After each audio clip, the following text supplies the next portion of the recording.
All right, you ready? Revelation Records has affected me in that it's absolutely changed my life. And I was hanging out in the hardcore scene, not part of like the Lower East Side, not part of New York, not part of sort of the community of people from whom all these bands were drawn in the late '80s. So I came to Revelation sort of secondarily, like many of us did, meaning that I bought the records, I found the records and was amazed by them and just was so affected by it. But the story that I always remember that just makes me laugh so much is that I was in Brass City Records right around the time that Inside Out and the Burn 7-inches were coming out. And I was looking through records, and there was somebody talking to Walt from Brass City Records, and the guy who was talking to Walt was talking about music. And of course I'd heard about this character Jordan who was putting out music, and he was part of Revelation. He was Revelation, and I didn't know him, of course. And so I'm looking through records, and all of a sudden I hear this guy, and he's talking to Walt from Brass City Records, and he mentions something about, Revelation. And I walk over to him and I said, hey guys, I just heard you talking about Revelation Records. It's so incredible. And I love Revelation Records. It's such an amazing label. And Jordan at that point introduces himself. And I said to him, I was like, oh my God, you're Jordan. Well, I just want to say thank you so much for putting out all these amazing records, and it's so cool. Inside Out and Burn are coming up. I can't wait for these records to come out. It's so incredible. It's so awesome. And I spend my time juggling, and I love that you're doing these records, because other than hardcore, like juggling is what matters to me in the world, and this is so awesome. Like hardcore is the best. I get done with this whole hardcore speech, right? And Jordan looks at me and he goes, "Wow, you juggle?" And that was the thing that mattered most to him out of everything I said. It wasn't that the records are coming out and oh my God, what color vinyl are they going to be on? How many are going to be pressed? Where can I buy one? It's so cool you're delivering these records to Walt at Brass City. I come here all the time. Who cares? So you juggle? So we started this whole conversation about juggling, and over the past, however many years it's been since that day, my relationship certainly with Jordan has been based on juggling far more than it has been on hardcore. And I love that. And that to me is the essence, in a way, of Revelation. I mean, there are many essences, depending on who you talk to. But one of the essences is how humble Jordan is, and how sincere he is, and how Revelation and its community has been built based on sincerity and based on bonds of friendship, not to use a pun or a saying in hardcore. But I mean, it really has been. It's been built on this humbleness and sincerity over the years.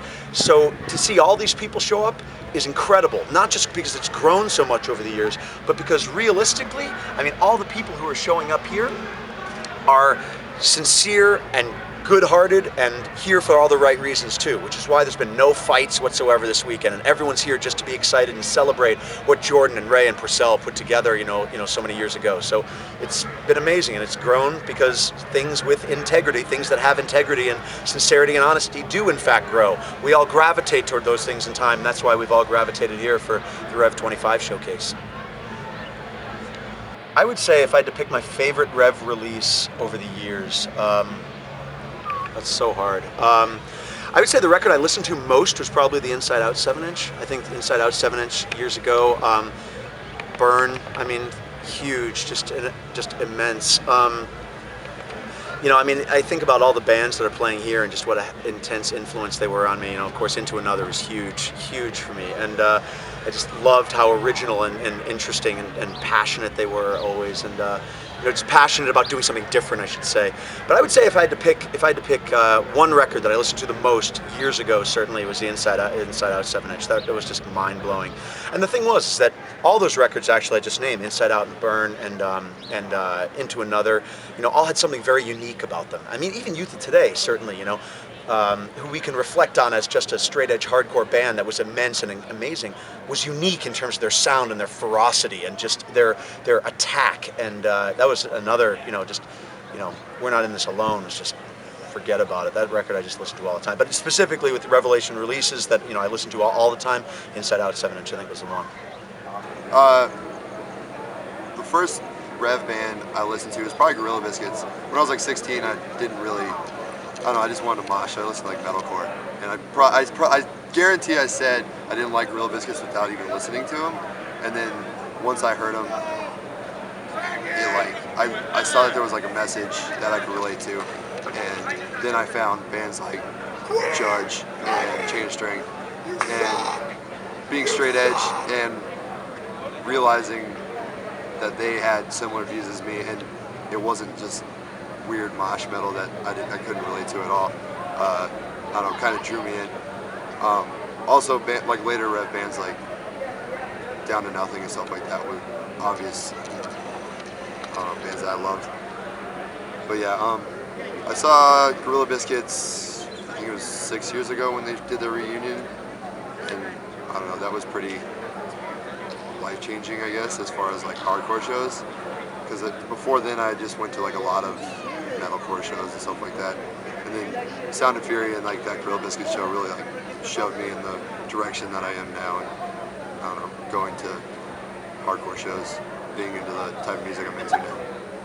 And what was like the first record you bought off Rev? The first record I bought on Rev was, I probably didn't buy it, I probably downloaded it. But I mean, realistically, the first record I bought was probably The Most by Down to Nothing. And then since then, I mean, I've bought like Judge, the discography, because it's too expensive to get your hands on most other things. And then like a Start Today record. And then bands like Inside Out also, like when I was younger, one of my friends showed me Inside Out because he said, you know, this is a singer of Rage Against the Machine's band before, and I always liked Rage's message, so yeah.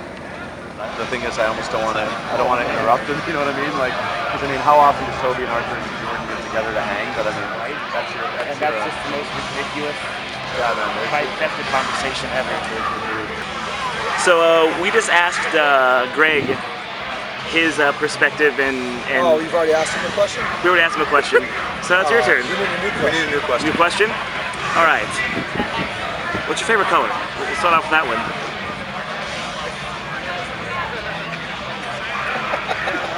Now it's gonna work. This is different. No, it's the same. This? Yeah, it's the same. You can kick it off. I Think my favorite color is red. next question. There we go.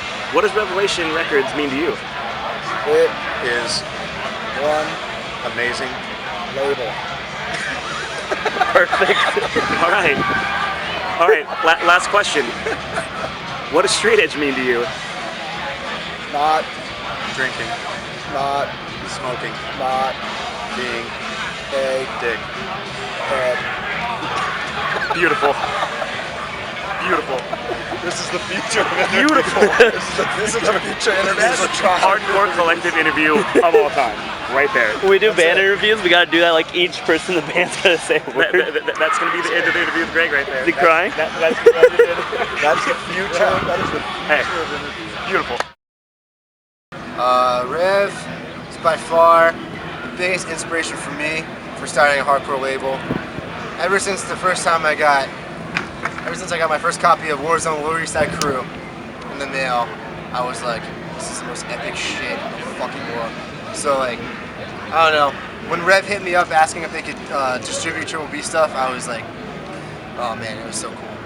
I was just hoping in the back of my mind, I was like, oh, I hope I can go to the vault one day and just see a Warzone Lightning in voice cover. And so it was like a no-brainer, like when they announce these shows, like fucking roll out, because it's like all my favorite bands playing, and my favorite label ever. So definitely the biggest inspiration for me. What is, over the years, like from the time you've gotten into Rev until now, what is like your favorite or like your top like few favorite, if you can't name one, Rev records that have come out? Shit. Oh man. And I know asking a record nerd that is like an impossible question. Oh yeah. I gotta go with, honestly, Warzone Lower East Side Crew is absolutely #1. It's the coolest cover. It's just really a picture of Todd Youth and Rabies, and it just says Warzone, and like this most badass writing. The insert, well, here's why mine is like shit. Cause like I got mine in, it was like the first press of the blue labels, and on the dust sleeve there was a peace sign, and it said, "Work together, we must all unite."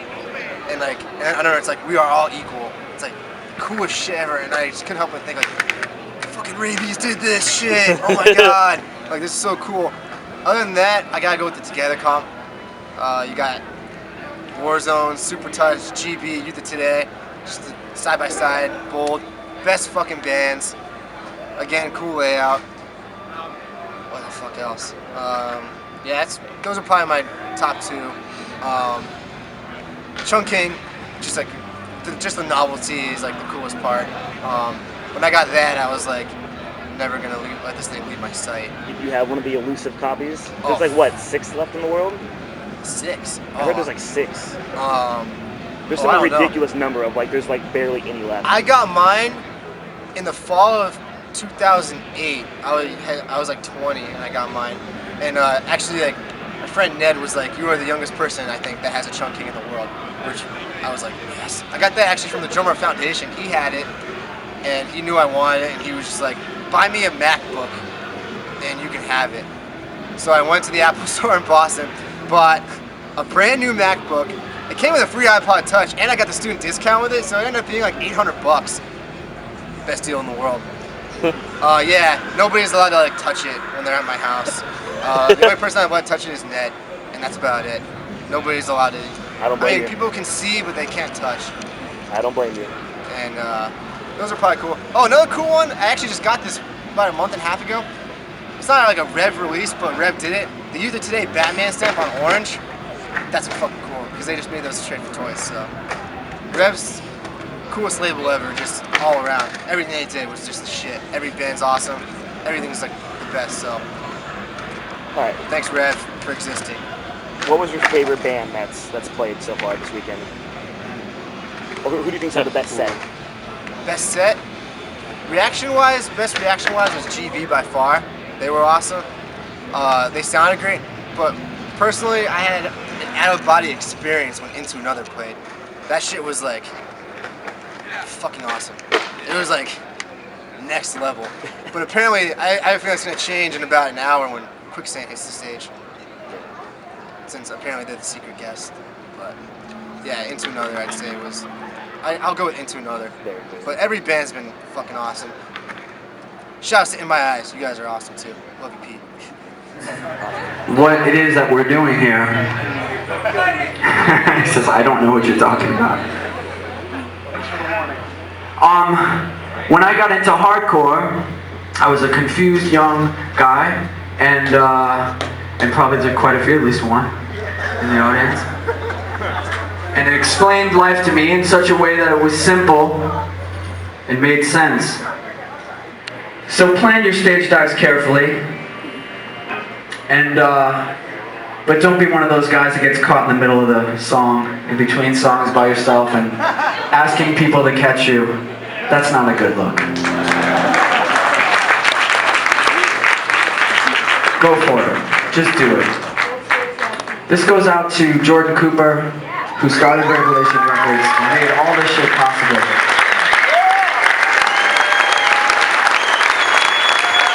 A little longer, Jordan Cooper, just a little bit, sustain it a little bit more, please. That's the sound in my heart when I think of Jordan Cooper. And I also want to take a second, graduates of 2012, to thank these wonderful people that I'm playing with tonight, and how beautiful and special each one of them are. Sergio Vega,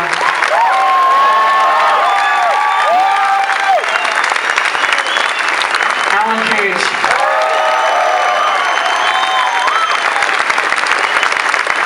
and my dear talented friend Top Capone.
This song we're gonna play is by one of my favorite bands, and I think probably a lot of you guys would know it because I think there's a hardcore connection between the lyrics of Morrissey and the power of hardcore.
You're listening to Hardcore. To hardcore. Hardcore. You're watching Hardcore Collective. Boom.